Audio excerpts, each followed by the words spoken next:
परमात्मకు సభాధ్యక్షులు పూజ్యశ్రీ దండస్వామి వారికి వేదికను అలంకరించిన మహాత్ములందరికీ సవినయంగా నమస్కరిస్తూ అఖిల ఆంధ్ర దేశోద్ధారకులు జ్ఞానస్వరూపులు జ్ఞాననిష్ఠులు పరమగురుదేవుడు పూజ్యశ్రీ మలయాళ స్వామి వారి 125వ జయంతి మహోత్సవ సందర్భంలో పాల్గొని పునీతులవుతున్న పుణ్యాత్ములారా, జీవితంలో మనం ఎన్నో కార్యక్రమాలు చేసుకుంటూ ఉంటాం. మనవి కావచ్చు, మన హితైషులే కావచ్చు, బంధువులే కావచ్చు, చివరికి గురువులే కూడా కావచ్చు.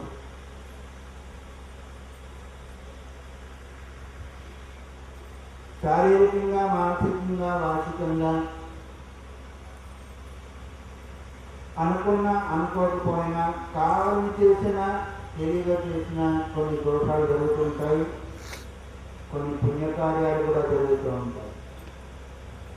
అనిచ్ఛన్నది వార్ష్ణేయ బలాదివ నియోజిత అని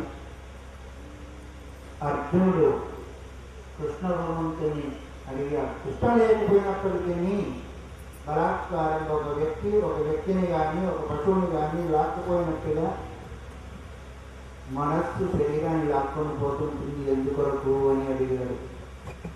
దానికి సమాధానంగా కామయేష క్రోధయేష రజోగుణ సముద్భవ మహాసనం తర్వాత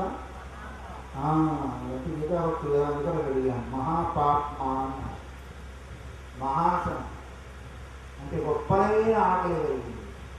ఏంటిది? కామం. నిలమిత్తాన్ని చెప్పేదానికి అవకాశం లేదు. ఎంత పోలిస్తూ ఉంటే అంత ఆకలి ఎక్కవడుతూ ఉంటుంది. అగ్నిలో ఆజ్యం వేస్తే ఎలాగైతే